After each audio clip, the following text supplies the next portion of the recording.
So I'm going to go ahead and get started on some of the preliminaries here. We are CLA. We're the preeminent resource for laundry professionals. And another way to put it is that we're the Laundromat Association. So we've been at this for many, many years, back to 1960 as a nonprofit resource for the laundromat industry. So a big part of our mission is providing education and networking, lobbying support, business solutions, a lot of different ways that we do this. But part of that mission is to work with those of you that are aspiring first-time laundromat owners, providing you with the education, the guidance, and the support that you need, not necessarily to recruit you into the business, but give you a level-headed look at the industry from our perspective and make sure that we get all those questions answered for you before you make that leap into the business. So we're just a great resource, an agnostic resource. You'll hear me reference that a few times as we go through the presentation. And then I'm Brian. I serve as president and CEO of the association. I've got 32 years in with the organization, so I've had a wonderful opportunity to work with many thousands of first-time laundromat owners and help them through the process, answering questions, directing them to resources. And I've been doing this monthly webinar for many, many, many years. So we certainly know the terrain and we'll do our very best to share everything with you. Also, great to introduce you to Rob Maes. There's Rob, all the way from Houston, Texas. Good morning. Great to have you with us. We just started doing this with a guest host last month, and it went really well. And so Rob is an experienced operator with multiple locations, and not only has had a lot of success in the business, but has given back a ton, a lot of time on our local association down in Texas, serving on our national board of directors. In fact, he's going to be our board chair going into next year. So Rob, thanks again for being with us this morning. Welcome. Outstanding. Great. So I'm going to be tapping into Rob's expertise as we go through your questions. And I see that CS Carroll has put a question in the box already. So keep that up and we'll make sure that we get through as many questions as possible before the end of the hour. So let me kick off with some of the prepared material to kind of get your juices flowing. And then, like I said, I've got an eye on the question box here along the way. So let's start with some basics. Who are we? We are the laundromat business. You might say coin laundry, coin op laundry, laundrette, lavanderia, washateria down in Texas, Rob. By any other name, we are a retail facility where people are primarily coming in to our facility to do their laundry on a self-service basis. And so we'll talk a little bit more about some of the ancillary services and other things that we do along the way here. But one thing I like to point out is what we're not. So we are not the apartment laundry, multifamily laundry. We're not that, what you might hear called the route business. That's not what we're doing. It's a great business, completely different model. But that is the vended laundry that you would find in that more of that apartment setting. So we're the stores, we're the retail locations where people are coming in to do the wash. We estimate about 29,000 locations, sales on an annual basis exceeding the $6 billion mark. As a statistical average, we're at 2,750 square feet, but of course, you've seen it as you've done some looking around already. Tiny stores, giant stores, and everything in between, and they're generally sized to scale based on the market that we're serving. Most of our members are leasing their space, so they're in a lease arrangement with a landlord for that retail space. I think a lot of folks, certainly aspire to own the real estate if that is part of their plan and is available and they can make that happen financially. But the majority by far are leasing their locations.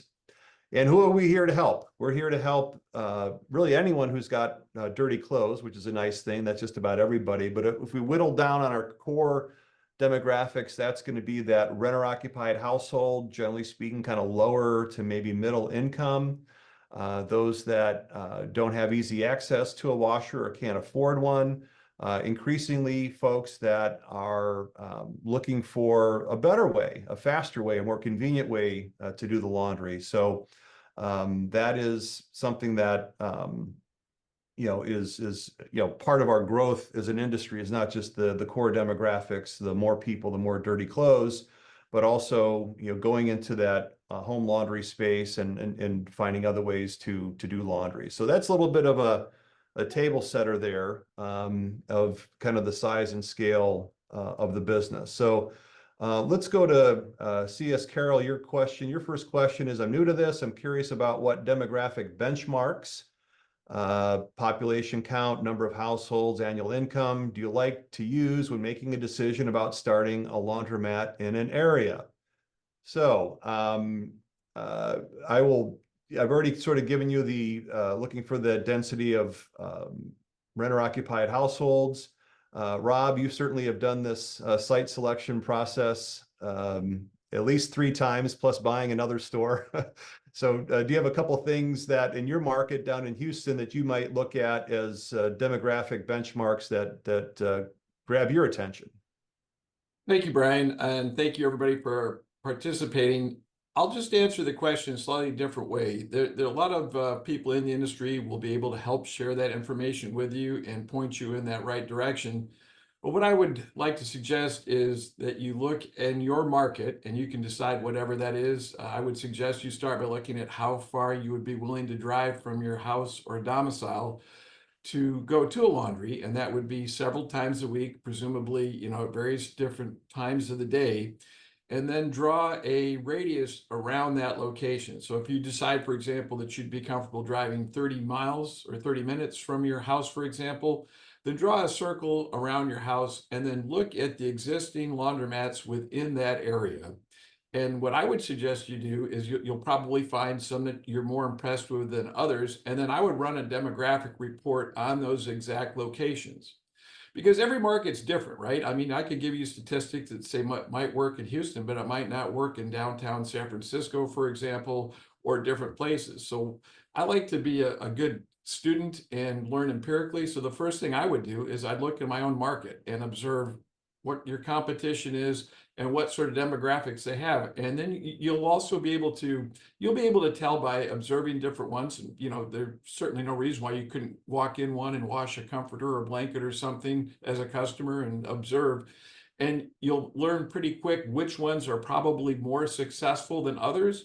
And I would really focus in on those and say, okay, what is it about this laundry that they're doing really well? Run their demographics, look at some of the other things they do. And that should give you a pretty good feel for what you would have to do in your particular market. Yeah, no, that's great, Rob. And it is, more art than science, Carol, when it comes to demographic analysis and site selection. You do need the raw numbers. Absolutely. That's part of the picture. But also getting to know the terrain, the competitive analysis is really important.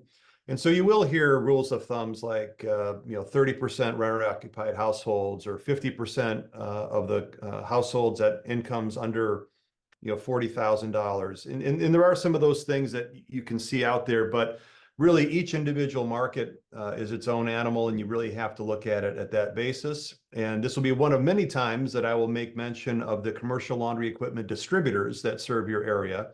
And while they're certainly in a sales capacity, and you have to do your own homework to complement that, but they're also often quite experienced in assisting with this site selection and observations that are going to be needed in order to make that final decision. So site selection, demographic analysis, big topic. We could do the whole hour on that. The good news is that we've got videos, white papers, other resources through the association where you can take a deep dive on the topic of site selection and demographics. One key point, Brian, you'd mentioned ahead. renters. I just want to clarify, I think a lot of people associate renter with apartment, and it's not just apartment. So I just want to clarify that in Houston, for example, we have a lot of folks that rent homes. It's becoming more of a trend now. There's fewer homeowners. So you want to look for renters, not just apartments. Absolutely right. In some markets, you have a ton of renter occupied single family homes, which we certainly think may have a washer dryer, but we think that we've got a good shot at drawing them into our stores based on the get it all done at once multi-load basis. So let's take one more before we go on to another slide. Looks like John McTiernan's asking, how do you find an owner so you can see if they want to sell? Oh boy, again, that's another challenging one. I've got a great video on that on our laundromat FAQs at our YouTube channel for Coin Laundry Association. But what I will say is that it's just a lot of shoe leather and pounding the pavement. You certainly need to get into these stores. Sometimes the owner is there. You can leave a card, you can leave a postcard, you can write a letter, you can do other forms of networking. Getting to know the local market is really part of sort of building out your laundry team. So that is meeting the distributors, meeting the local brokers, calling on store owners. But again, there's no immediate path. And just like sometimes the best homes in your area never see the MLS, sometimes that's the case with laundromats where it's just really important to keep your ear to the ground.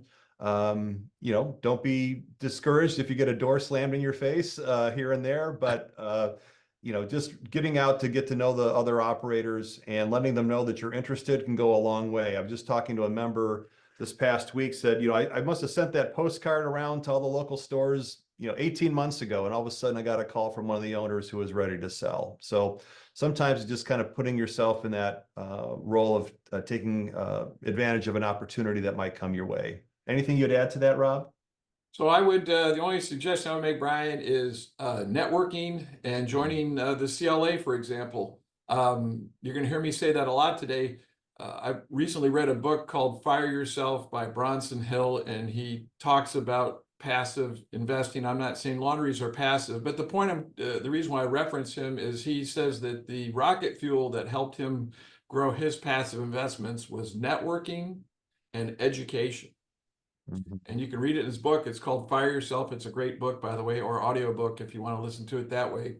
And along that line, distributors in this particular case, I think, are invaluable because they know the market that you're probably looking at. They know who the players are, who the owners are. And even if you may not be able to connect with that particular owner, there's probably a pretty good chance that the distributor can.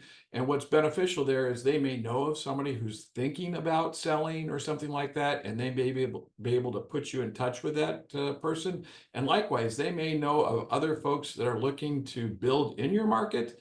So if, it might be helpful to know, for example, if you're looking at building at the intersection of X and Y, maybe the distributor is already working with two other folks that are looking at building in that same location. So connecting with a distributor or with other laundry owners through the CLA would be a great way to start. Awesome. Thanks, Rob. And Andrew just put the link to those laundromat FAQ videos in the chat. And then I see in the Q&A box, I see a couple here. Looks like both Anonymous and Tom asked about resources for running a demographic report since we're on the topic. So there are a lot of online resources that will run demographic reports. One that we've done some work with is called IdealSpot, idealspot.com. Quite often the distributors that we've been referencing, if you go into business with them to help find your first location, they're often in a position to run demographics for you. So again, raw data, easy demographics is another one that we've done some work with over time. So there are a lot of online resources. But again, the key is, what do I do with this raw data, right? And that's where the homework comes in, and looking at some of the resources that we've referenced here. So there are some good ideas there. I'll take a quick one here from Martin, is asking about what permits are required specifically in Florida.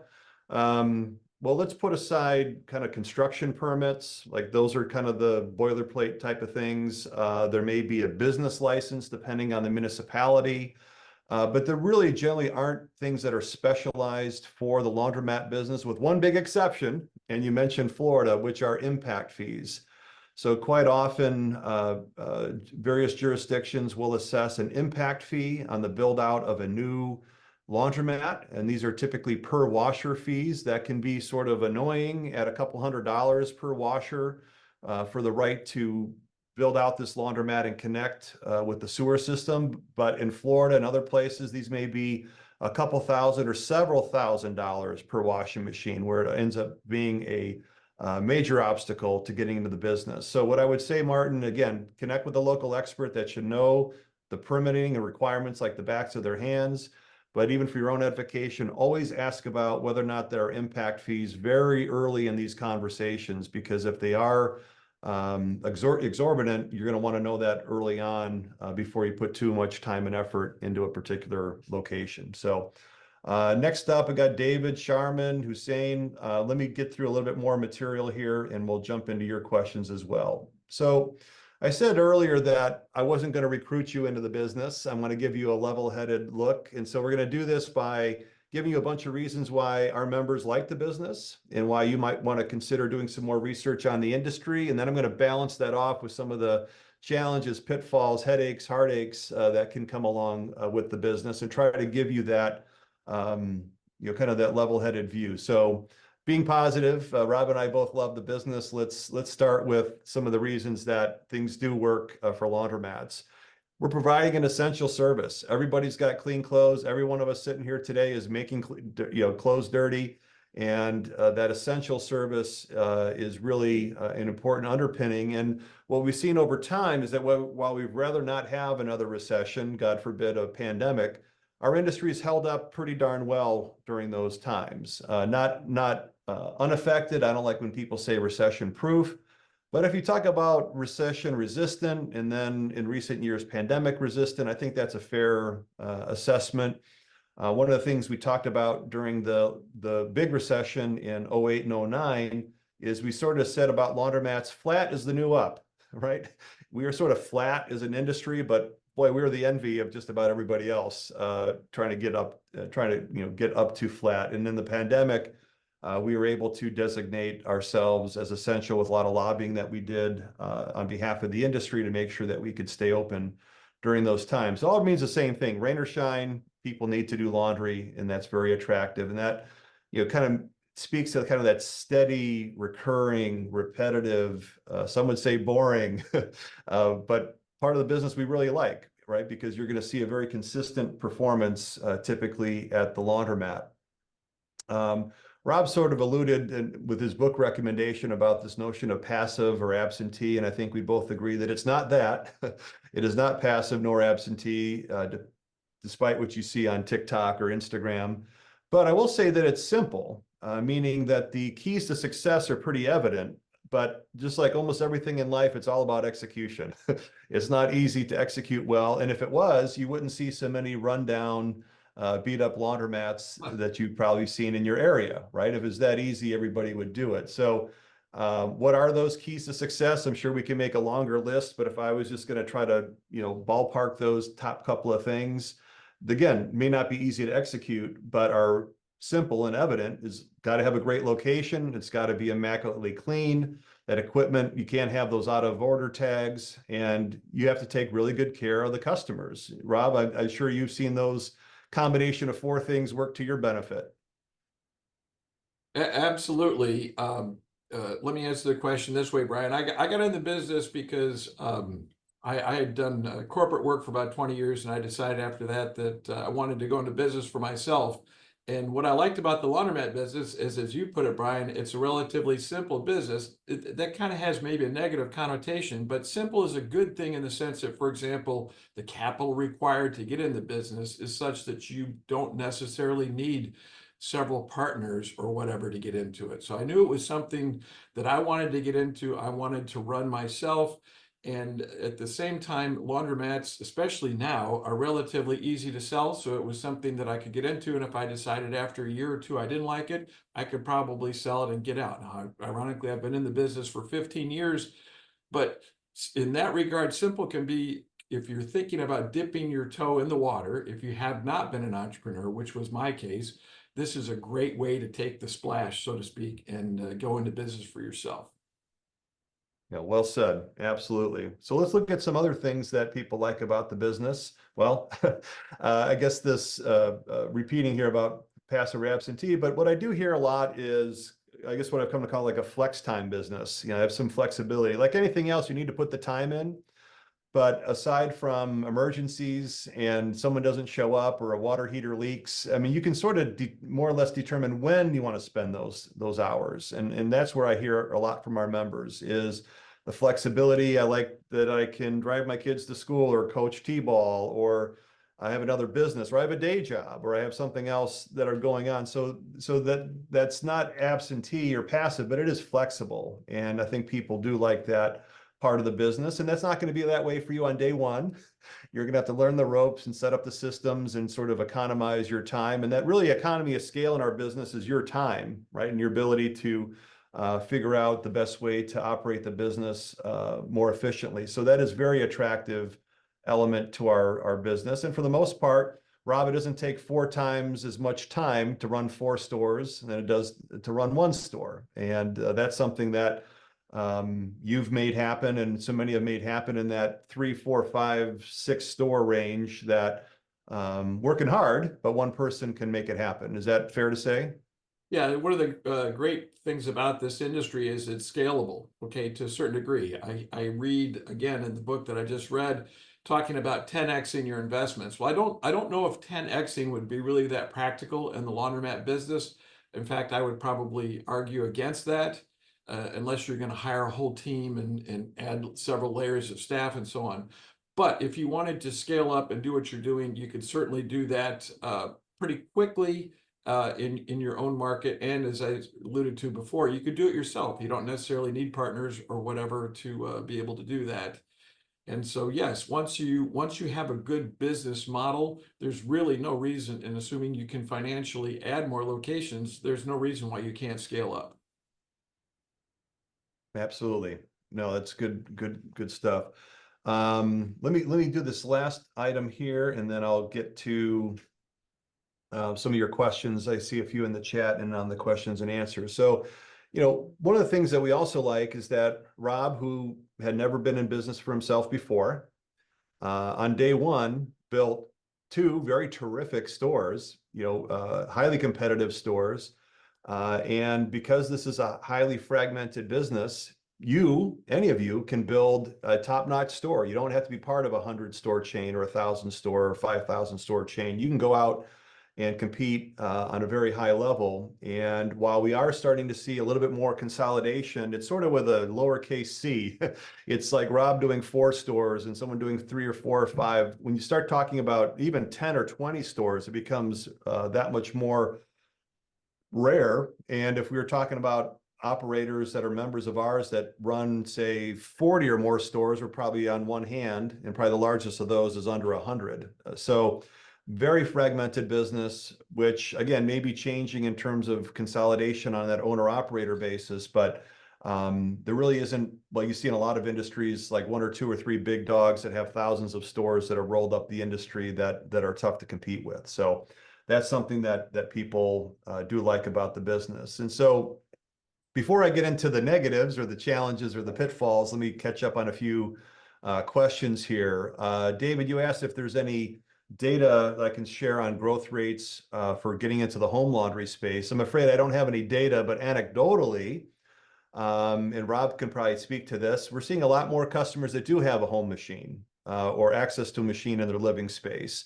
But they're opting for us because it's more convenient, it's faster, they can get it all done at once. And I guess the ultimate efficiency or convenience would be the wash, dry, fold service. And so we are tapping more into that home market. And so I guess the short answer, David, is I don't have any growth rates on that other than to say the needle is pointing up and we are bringing more people in for that. Sharman's asking about the association being able to recommend the best location.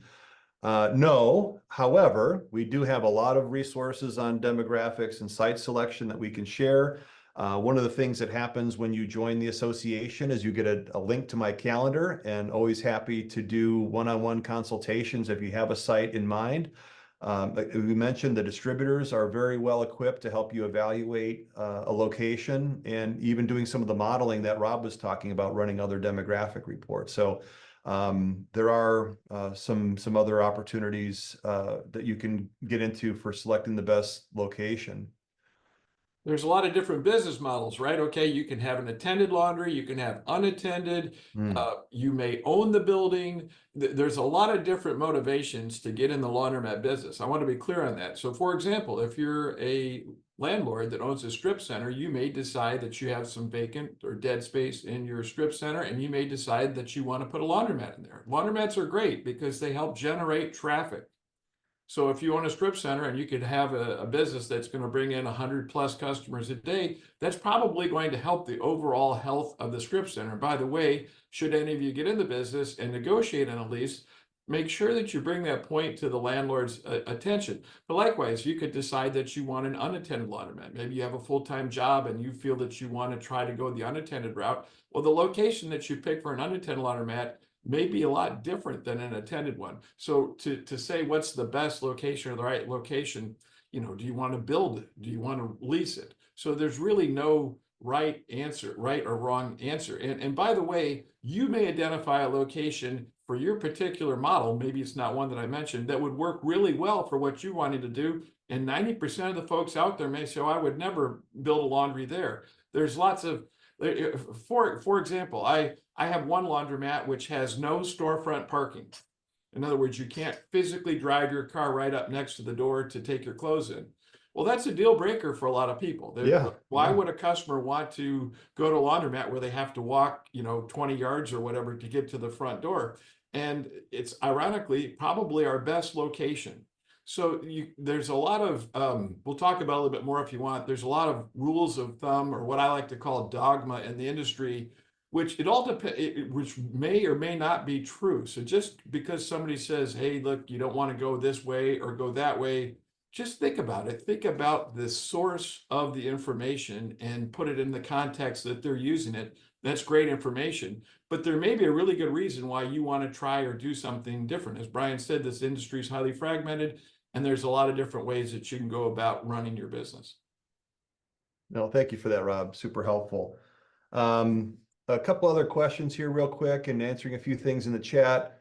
Jason's asking about thoughts on laundries in college towns. Well, again, that kind of gets back to the whole demographic analysis. I guess the wrinkle there, no pun intended, is that quite often the universities and colleges have on-campus laundry in the dormitories, and often, increasingly these days, it is viewed as more of an amenity, and they may actually have free laundry available to them on campus. And so demographically, it can be great. A lot of renters. We certainly have members that have done well with laundromats off campus for off-campus housing. But again, it comes down to that demographic analysis and really a good understanding of where's everyone doing laundry now. That's one of the principles or the dogma that I like to share, Rob, is that before you open your new laundromat, everyone is doing their laundry somewhere else, right? This is an essential need. So part of your calculus has to be, what am I going to do different? How am I going to compete better? How am I going to advantage this opportunity in such a way that I can draw people from homes, from apartments, from other laundromats to come make my business happen? And so the college town is definitely one of those instances where you got to think through, where is everyone doing their laundry now, and how can I do it better? A few more questions on demographics. I put a few ideas in the chat, but again, there's a lot of online resources, and like Rob said before, you can certainly feel fine, ethically or otherwise, running demographics on other locations of other people. And we have a lot of our members, especially people that do have, this might be the case for Rob, where if you're looking at a fifth store, maybe you run the demos on the first 4 that you like and start to look for, can I find a fifth site that looks a lot like that from a demographic standpoint? So the question here was about running demographics for competitor locations. Yeah, definitely go online, plug in those addresses, plug in those cross streets, and get that data. Let me just throw out one point, Brian, on demographics. Sure. If you're going to decide on a location based primarily just on demographics, be careful, okay? Because if you're looking at that demographic data, so are probably several other folks thinking about getting in the business. And at the end of the day, it's nice to have good demographic trends where, say, your market is growing. So for example, we're blessed in Texas, the overall population is growing. So that certainly helps overall with the demographics. But if you base your decision solely on demographics, in my opinion, it's only a matter of time before somebody else is going to look at that market and try to make the same decision by looking at the same demographic data. And so then the issue becomes, is the market big enough for say 2 or 3 laundries or whatever, based just on the demographics? So don't get me wrong, demographics are very important. But I can assure you that when I decided on my 4 laundry locations, demographics was not the only reason why I picked a location. Yeah. And so the raw data is part of it, is important, but also we can talk about it at some length if we have the time, but it's the physical location, right? It's the visibility to the street, the orientation within the center. Is it a wicked left turn for ingress and egress? Like, you need to really think through the ease of the operation. And I'll Parking tell you right spots. now, Parking spots are a big one. You got to make parking sure that is you have the right immense. size parking for the size of the laundry that you want to build. And I'll go out on a limb here, Rob, but if you go on your online listings for laundromats for sale, you're going to find laundromats that are in the armpit elbow of the center where you Call it can't the see. crotch of the shopping center. I was trying to be nice, saying Yeah. elbow rather than crotch. I don't know, You're but absolutely that's right, not Rob. a technical term. I don't know. No, it's you're absolutely right, making the point that yes, you have to look at the physical space as well. So a couple of more great questions lined up, Mark, Sam, a few others. So, but let me get through some more content here as we're about a little bit more than halfway through our time. So we've been saying all these wonderful things about the business. What are the challenges that come up? Some of these we've already alluded to. One of the big challenges, especially these days, is just looking for the opportunities, right? Stores for sale can be scarce. Good stores for sale can be scarce. Good stores at the right price can be scarce. Good stores at the right price with the right lease can be scarce. So it's really just a mindset. Just be prepared. I see a question coming up here about having to put in a bunch of offers. Yeah, I mean, it is hot right now. It's always been very competitive, and it goes for new location builds too. Finding the right location for a new store with the right lease and all the other considerations. So kind of that capacity, scarcity, availability dynamic is definitely one of the challenges. This is something I'm going to let Rob speak to because he's done so eloquently in the past, but for people that are in the business for the first time, you're going to be dealing with the general public, right? And different people have different comfort levels with respect to working with our clientele at the laundromat. So just understanding that goes a long way. And that's another key piece of advice I like to give. And Rob alluded to it a bit earlier. Go do a bunch of laundry in a lot of laundromats. Put a couple loads of laundry in your trunk and just go do laundry everywhere you can. It'll be part of building a competitive analysis. You're going to learn what you like, what you don't like, but you also may learn whether or not this is for you. And I had a member call me up after having given that advice. She called me up and said, Brian, I'm going to be the shortest lived member you've ever had with the association, but thank you so much. I went out and did laundry in 10 or 12 laundromats, and it's just not for me. So whether that is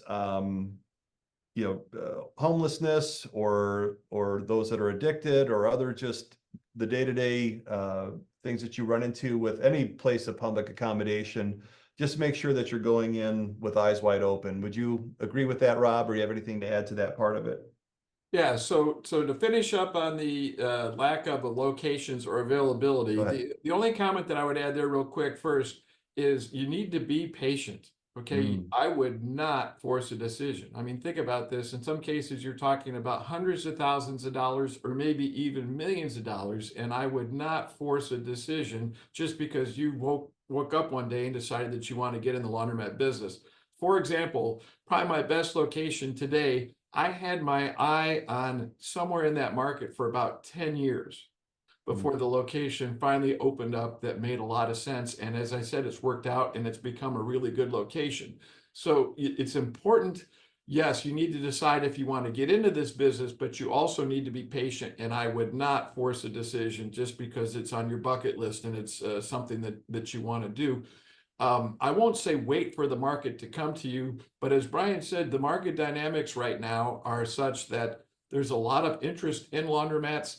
And on the good side is if that interest continues, and I think it will, I think COVID and the ability of the CLA, for example, to get laundromats deemed essential, you pick your number on multiple of selling the business, but it's probably added to that multiple just because there aren't that many businesses out there that were deemed essential during something as crazy as a pandemic. I mean, think about it. Mhm. Who, if you'd said, hey, Rob, you're going to go spend whatever money to buy a laundromat and have a pandemic, I don't think I would have ever made that decision. But as it turned out, because the CLA did a great job of working with the various authorities to get it deemed essential, that really helped with the overall value. And I think that's one of the reasons why we're seeing the interest that we have. As far as engaging the public, let me make the pitch slightly different. This is not a numbers game, okay? I think a lot of people look at laundromats and think, okay, it's a certain ROI, certain internal IRR, certain cash flow or whatever. Yes, those are all very important. But at the end of the day, it's a business, okay? And it involves people, not only your customers, but also your employees. And quite frankly, in many cases, there's really not a lot of difference between the Right. two, okay?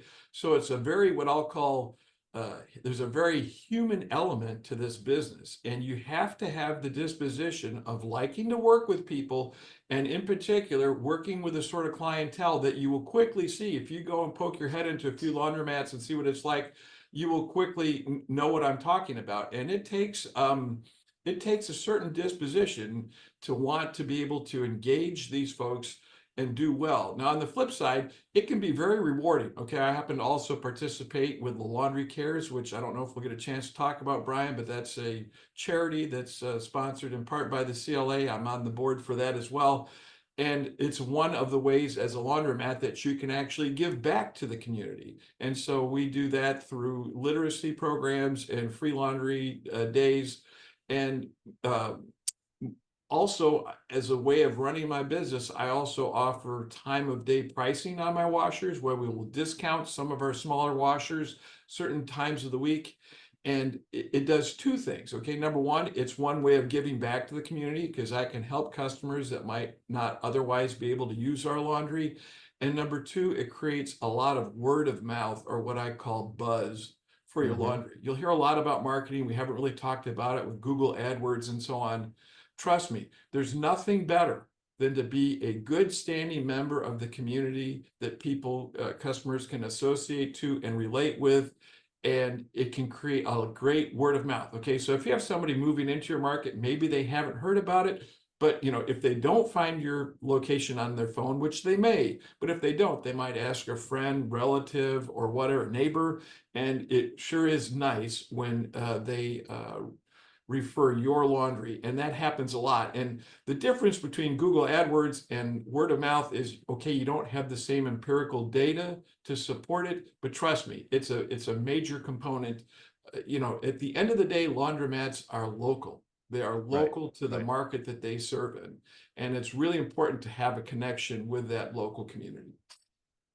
Yeah, no, it's well said. And I like to say that the neighborhood laundromat is a mirror held up to the neighborhood, right? If you want to know what that neighborhood's all about, go to the laundromat, because that's where you're going to see, your neighborhood. And yes, I put the link for Laundry Cares in the chat. So the the biggest challenge, or sometimes it's the elephant in the room that we're going to get into right now, is dollars, right? And I've done this a long time, worked with many thousands of you that are looking to get in the business. And I would say most common by far is, pulling together the financial wherewithal to make this happen. And so at the risk of going off course here, I do feel like I need to give you some general parameters. And again, we could talk about exceptions all day long, but I'll give you a couple of things to bear in mind. So when it comes to laundromats that are for sale, existing stores, you'll find them for a few $100,000, but you also find them for a couple million, right? And so that's a factor of how big they are, how much business they do, with the rent, what the lease looks like, et cetera, et cetera. And in those situations, just to calibrate that, for an acquisition, you're probably needing it in that 30 to 40% down, based on the sale price. And we'll talk a little bit more about financing options here in a moment. But in terms of, all right, if I'm going to buy a store for $500,000, how much cash do I need? Well, here's some guidelines you could apply to that. With new stores, and this is where I should add 10 more asterisks, but because there are so many factors. But if we're talking about a build out in an existing building space, right? So whether it's being purposed for something else or a vanilla box, not including the real estate, but we are including the build out, leasehold improvements, the equipment itself, the installation of the equipment. And this is a question I asked to people building laundromats all day, all week, different parts of the country. $300 to $400 a square foot, I think, is a really good starting point. And you might be in an area where things are a little cheaper. You can certainly be in areas where things are more expensive. But I think $300 to $400 a foot is a good starting place to try to at least give yourself a sense of what it would cost to do a new store build out. Again, not the building, not the real estate, just building the store within those four walls. Do I see projects that are $500 or $600? Yes. Do I see projects that are $250? Yes. But you really have to get a very specific quote on a specific project to really understand where that is going to land. But I don't feel like I can tell you that the biggest challenge is finances and not try to give you some idea here of what we're talking about. So if you take that 2,750 square foot average I gave you on the first slide, yeah, these are $1 million stores in terms of getting that store built out these days. So again, I didn't say free. I didn't say zero down. I didn't say any of those things that you might see online. But this is the truth about what it costs to get a store built. Let me jump in, Brian, real quick. Please. A couple of things. First of all, if you're going to build $1 million laundromat, for example, nobody's saying you're going to need $1 million out of pocket to do Right. that. Okay, and so there's a lot of ways to go about this. So let's say use $1 million because that's a round number. You're probably going to need, as Brian said, to come up with a 30 or 40% down payment on it. But that doesn't mean that your equipment, for example, you can't get the majority of your equipment financed. And I don't Right. have a particular offer or whatever to mention. But so, for example, if you're building $1 million laundromat and you spend $300,000 on the improvements to the space that you're going to use, that's your 30% down payment. And then a equipment manufacturer may very well be willing to finance 100% of the equipment because you've put your 30% into all of the improvements. But it gets even better. So depending on how you negotiate the lease, there's a good chance I certainly was able to get my landlord to pitch in for some of those improvements to the space. Think about it. You're giving the landlord a commitment, probably at least 10 years, maybe more. I would suggest at least 10 to start with, because if you're going to finance your equipment, you're going to need a certain length of time. Plus, you want to be able to recoup the investment that you've made in putting into the building. But you know, the $300,000, even that's a very round number, because you heard Brian mention Florida and impact fees. Impact fees alone could be $100,000, for example.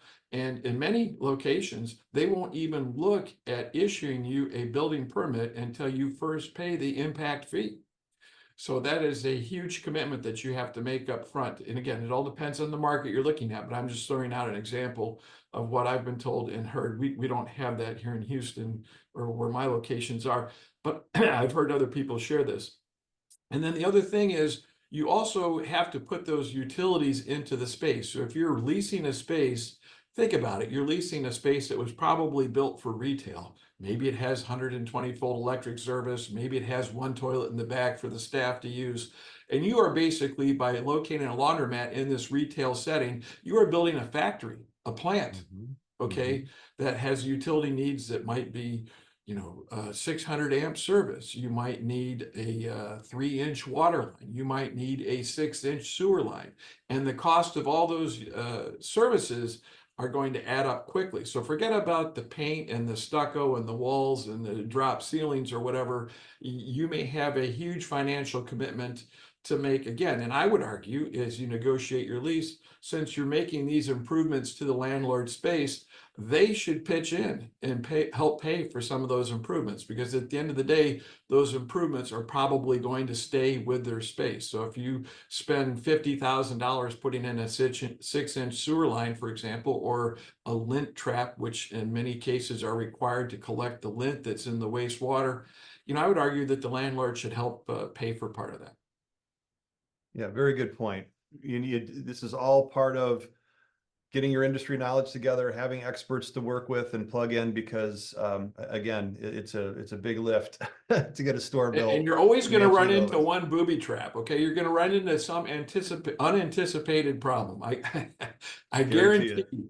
You know, for example, the spaces we leased were about 30 years old, and we'd reach out to the local municipal district and say, "Well, where's the sewer line?" "Well, we think it's across the street over there, but we're really not sure." And here you are investing potentially up to $1 million building a laundromat, and you don't even know where the sewer line is. And you Yeah. think I'm kidding, but that's No. true. And then likewise, you may need electric service put in, and just very quickly in 30 seconds, we had a situation where we needed a larger transformer put in to handle the laundromat. Well, as luck would have it, the only way to install that transformer was with a crane. And when the landlord found out that they were going to have to cut the power for the entire shopping center, he made us do it at 4 a.m. Yeah. Well, you can just imagine with the utility company, with union labor, with a crane, installing this transformer at 4 a.m, what kind of cost we had to incur to do that. But it gets better. The utility company's crane wasn't big enough. Right. So they had to come back a second time, and we had to Right, do it all over right. again. And guess who had to pay for the crane the second time? Yeah. So what I'm getting at is you will, you know, you can plan, but at the end of the day, you're probably going to run into 1 or 2 hiccups along the way. Yeah, always plan. You always got to have that cushion for the inevitable overage. So, no, good stuff. And those real life tales really illustrate a lot of these points that we're talking about. So, let me get through a little bit more of the prepared content, because we are getting toward the bottom of our hour here. So, I promised a little bit of information on valuation. Again, this is a 3-hour topic. We're going to do it in a few minutes, but you'll walk away with some of the basics. Laundromats, you know, generally are valued on a multiple of the net operating income. Expenses are revenue less operating expenses gives you a net. And a multiple of that is where most stores are sold. Historically, going back, most stores, I'm not saying that's what they're worth, but most are sold between 3 to 5 times the annual net. Today's market, as we've alluded to a few times, is hot. And so don't be surprised if you see asking multiples that are going higher than that.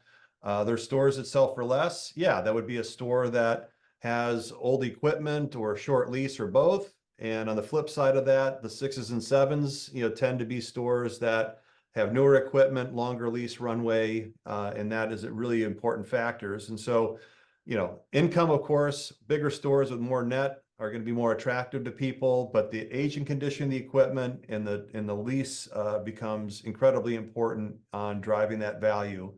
And the equipment is sort of an obvious one, because that's the big capital expense. And a lot of the stores for sale say that they have perfectly good equipment, but you need to take a deeper look into that, because quite often that equipment replacement you know, needs to happen. And as I said, the duration of the lease, I'll talk about that on a separate slide in just a moment. Due diligence. Again, we have a lot of great resources. We have white papers, videos, other things on doing due diligence. I know some of the questions in the box here are about you know, the sellers not having good information, not having data, having 2 sets of books, etc. The short answer is yes, that's the circumstance, but there are methodologies that you can use that we can share with you about trying to kind of get past the haze of what's being represented by the seller, and help you try to arrive at an independent valuation that is an estimate, but at least gets you a little bit closer to where you need to be. Again, none of these operate in a vacuum. You need to go look at all those other stores. That's part of you going out and doing laundry. Create a dossier, get your spreadsheet, inventory the equipment mix, vent prices, number of parking spots, give them a grade for cleanliness. Did someone come greet you at the door when you came in? And really try to start building out that that part of it, because if you're the best store in the market, that's different than you being the worst store in the market when it comes to valuation. Financing, just circling back on some of the things that we shared earlier. But, you know, we have people like, we don't have time for Rob's really great story about going out and knocking on 20 or 30 or 40 different doors at banks in his area to find someone who would work with him on his first project. Most of the financing, and Rob alluded to the equipment part of the financing, is happening through these captive lenders that are industry specific, that have the expertise in the business. And so those are often affiliated with one of the equipment manufacturers, and there are some independent folks there.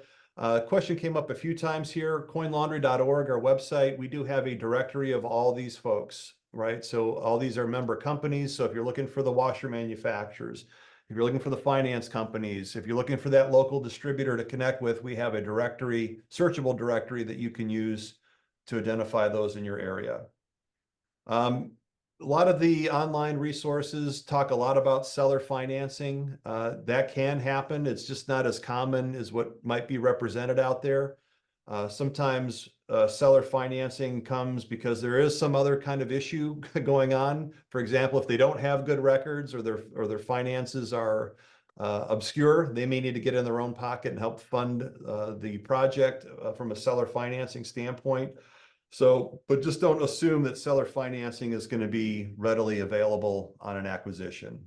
It might be, but it wouldn't be the most common thing. And again, just like we've talked about, most people are having to cobble together a couple different resources, especially for the first time out, which means perhaps bringing on partners, tapping into retirement, other equity that they might have to bring to the table. I wanted to share some profitability insights, and I know we're getting close to time, so everyone will get a copy of this, and we'll go ahead and go over time if we need to. But a couple of these things I wanted to share with you when it comes to what makes these stores tick, and really comes down to the expenses. Utilities are your variable expense. The more laundry you do, the more utilities that you consume. So having the right expense ratio dialed in can be critically important. So based on our annual benchmarking surveys, again, another reason to become a member, to get a free copy of all of this benchmarking, runs right at 21%. So for every dollar we're spending 21 of revenue, we're spending 21 cents to pay all the utilities. I would say the target today is probably closer to 15%. With higher efficiency equipment today, you can certainly get that number to 15% or even lower.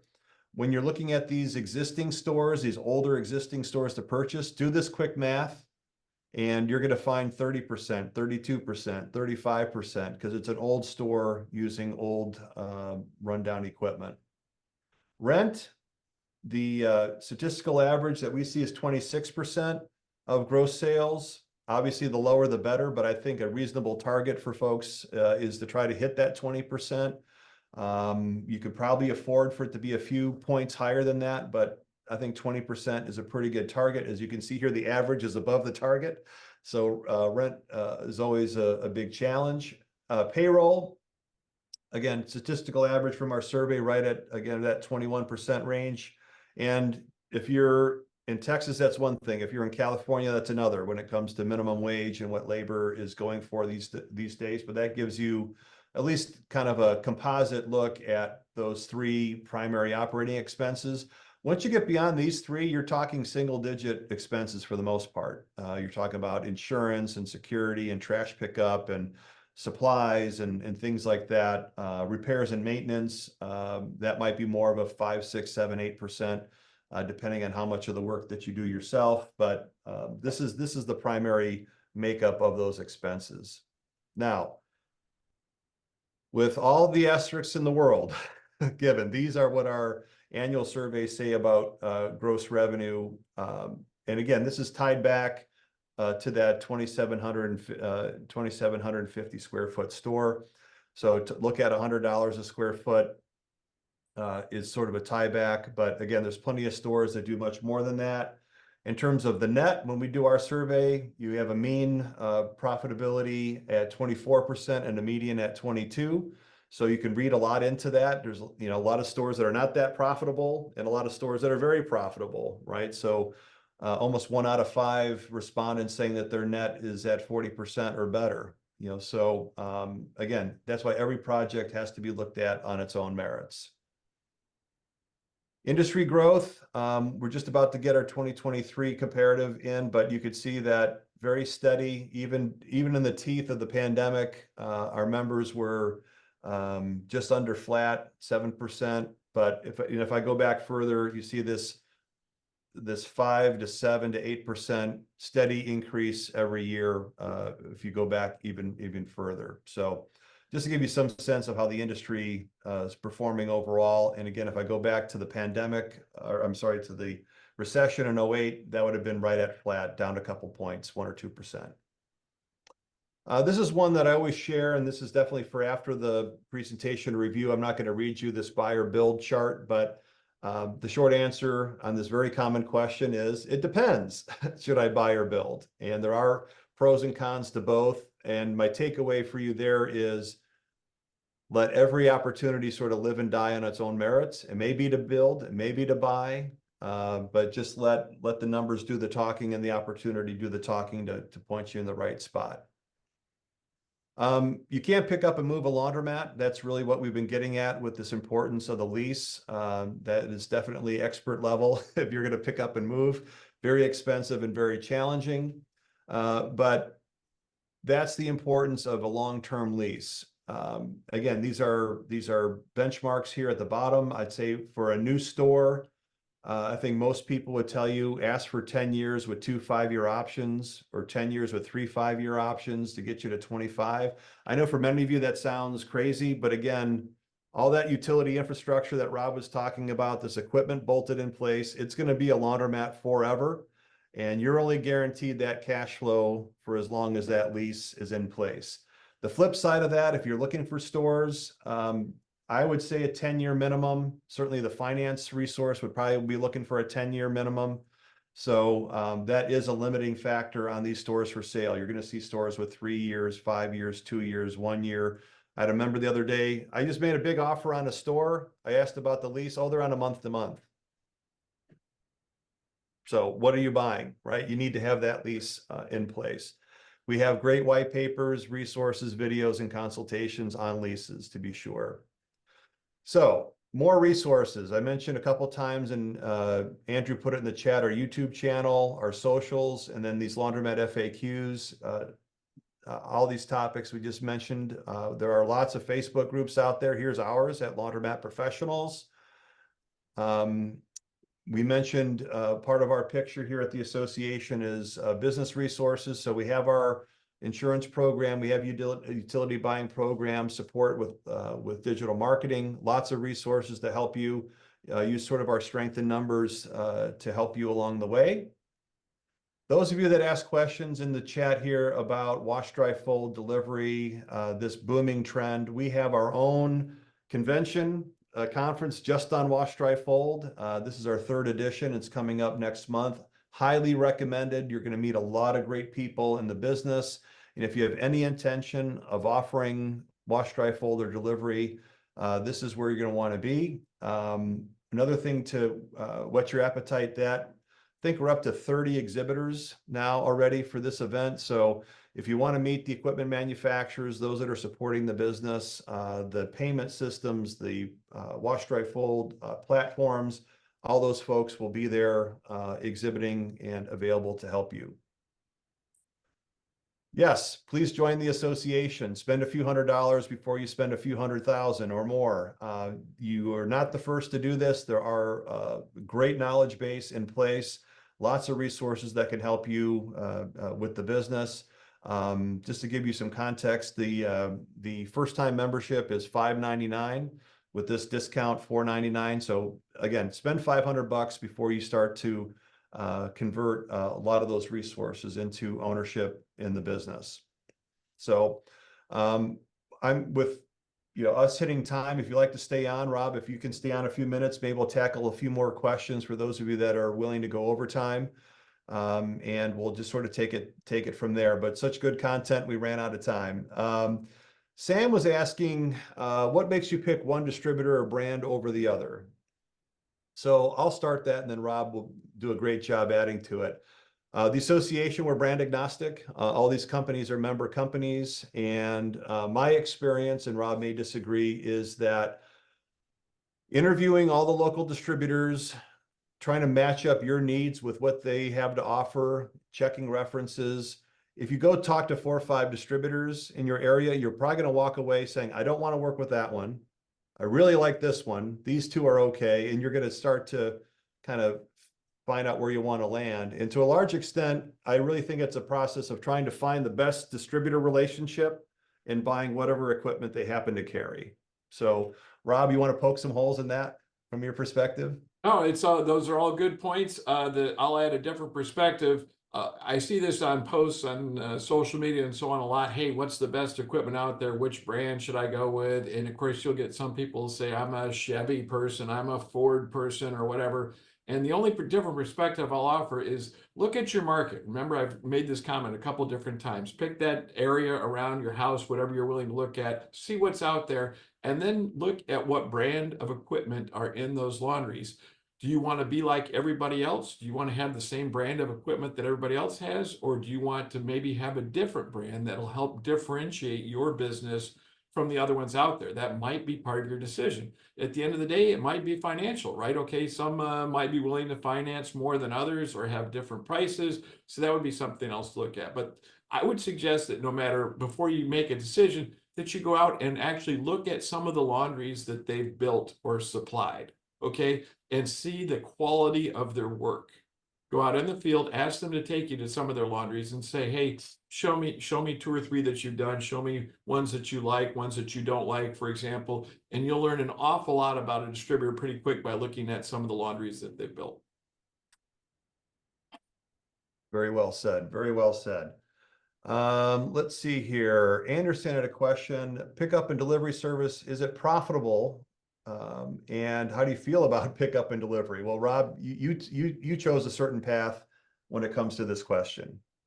So let me, I'll be happy to dive into this. First of all, I would not, this is my line of thinking, I would not predicate my decision on buying an existing laundry or even building one predicated just on pickup and delivery. I treat pickup and delivery as an ancillary business. And what I mean by that is I'm building my laundry to take care of the laundromat customers in my market. But if there's a way that I can run a ancillary business on the side and generate additional profits doing that, then I'm going to do that. And then likewise, if the market gets to the point where it just doesn't make sense to do that anymore, then I'm not going to pursue that anymore. So I, for example, use my existing laundry equipment to pursue these ancillary businesses. I don't really have any dedicated washers or dryers just doing pickup and delivery, for example. If I'm going to go after that market, I'm going to go after it with the existing equipment that I have in place. And as I said, that way, should I ever decide to back away from it, I really have no additional capital committed. Now, having said that, you'll probably need to get a van for pickup and delivery if you're gonna do that. And then, so I would suggest that I think whoever asks the question is on the right path. I would make sure that the profitability is there for you to decide whether or not you want to pursue it. Otherwise, what's the point in doing it? And just to go back on profitability, Brian had put up the slide a couple slides back about the variable cost to run the business, assuming that your labor costs, now they would be different for pickup and delivery, but if you could add extra business to your existing laundromat and your only additional costs are your variable costs, which are your utilities, and that runs about approximately 20-25%, whatever number you want to use, think about all the extra profit you can generate if you could just get a few more customers in the door. You follow me? The profit margin on that incremental business. So in the industry, we talk a lot about turns per day. That's how many times each washer and dryer is getting used in your laundry. Well, if you could add 1 turn per day and get 1 extra use of all your equipment and your only additional cost or your variable costs, that's pretty profitable. Well said. Well said. I'm trying to comb through some of these other questions here. A lot of them are sort of financial questions, minimum startup capital. You know, and again, you know, you'll need to talk to each of these lenders individually, but obviously they're looking for this skin in the game, right? This 30% of the project cost is skin in the game. Of course, credit scores come in. You hear a lot of 650. But again, don't hold me to that, but that's something you hear a lot in the business. One of the reasons, again, these captive finance companies really kind of created their businesses is because a lot of the conventional lenders don't do small business lending or don't do a lot of it, or they want you to have 2 years experience, which you can't get until you know, get into the industry. And so having that industry knowledge and the ability to sort of self-finance and using the sort of the equity of the equipment as collateral, you know, is really the most common approach that we see coming from the industry. So again, minimum capital, if someone really held me to it, I'd say you need 300,000 in cash. You know, can you do it with 200? Can you need 500? Yes, there are a lot of things there, but if I had to pick one number based on the size of the projects I see today, that would be one of them. Let me just jump in and add, Brian, on the slide where you presented about the multiples to purchase the laundry. I would not approach it that way. I would look at a potential laundry that I'm wanting to build and decide what's it worth to me. Okay. Maybe you have a rule of thumb, maybe somebody says it should be 3x or 5x or whatever, but you may have very specific reasons why you want to buy that laundry. And only you really know what those reasons are and what you're willing to pay for it. So, I know somebody, I won't say who, a CLA member in New Jersey, this was years ago, who regretted not buying another laundry in his market. And at the end of the day, he did it because the multiple or whatever wasn't what he thought, what everybody told him the multiple should be. But there might be a really good reason why you would want to go to buy it for whatever reason. So all I'm trying to say is don't let that paradigm or that dogma throw you off. What I would suggest instead is that you know exactly what you want and know exactly what you're buying. Okay. So, and then you can make the decision to determine what you're willing to pay for it. Yeah, no, again, well said. Again, these are just sort of the rules of thumb, conventional wisdoms, and there's always more to those stories.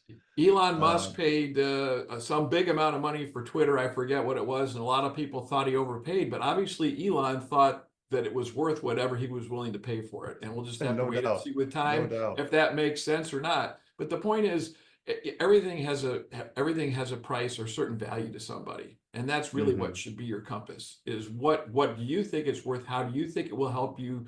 There might be tax reasons. There could be all kinds of reasons. Might be competitive reasons. Which would motivate you, and you need to take all those into consideration. But just make sure you know exactly what you're buying. Great. And Reed, I don't know if you're still with us, but I see your two questions here back to back on impact fees. So yeah, that's a question for typically the water and sewer authority in your area. They should be able to readily answer that. Are there impact fees for laundromats in this municipality? Yes or no? If so, what are those amounts? And again, the local equipment distributors can answer that question too. Reed is asking about distributors in Massachusetts. I know we've got several member companies that serve Massachusetts, Yankee Equipment, Daniels Equipment. There's several others that are there. So just go to our directory. You'll see several that come up for the New England market for there.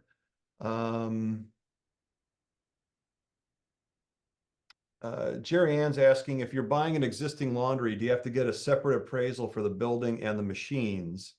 Well, typically you're not buying the building. If you do have the opportunity to buy the building, that would typically be this valuation process we just discussed, plus the appraisal for the building, and maybe even a premium, because I think a lot of buyers, would pay a little bit more for the opportunity to purchase the real estate.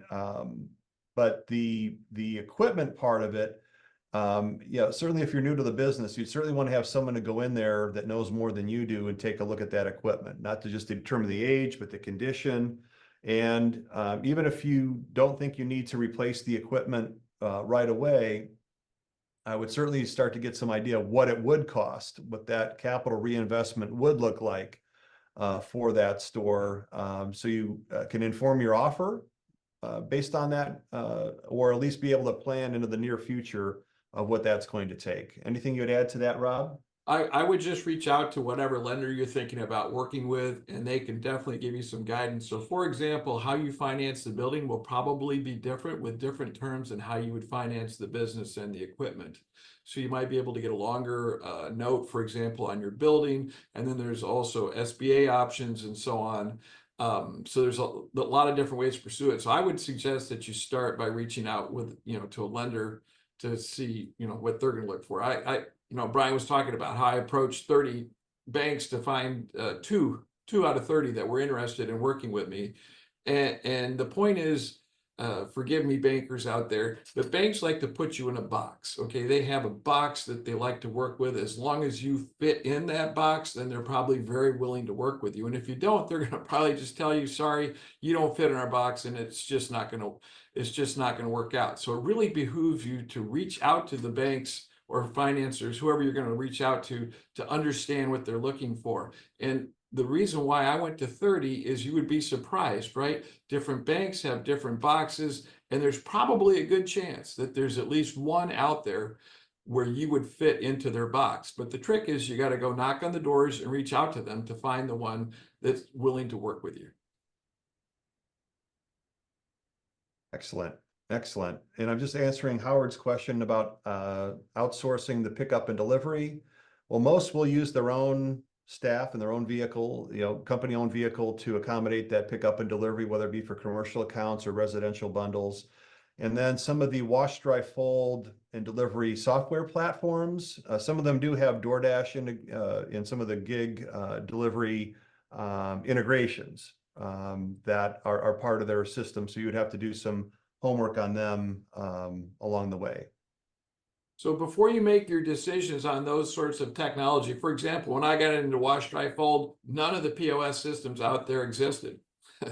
We used to do it with paper and pencil and spreadsheets because nothing at the time existed to help us with that. And the point I'm trying to make is that the technology is great and it's helpful and it can make you more productive. But first, you've got to decide, is that a strategic core part of your business? And how are you going to manage it? How are you going to allocate the cost for it?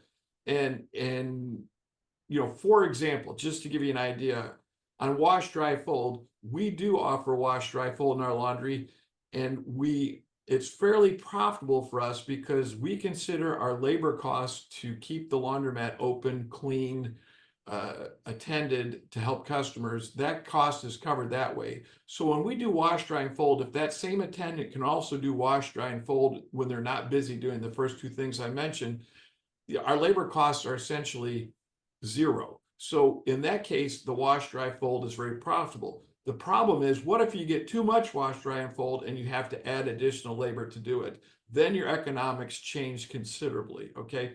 So it all depends on how you want to choose to manage that portion of your business. As far as the pickup and delivery go, we do some pickup and delivery primarily for commercial accounts and commercial accounts only. And we treat it like a route, okay? We go to certain accounts on certain days and pick up and then go back later in the week and deliver to them. We do not do on demand.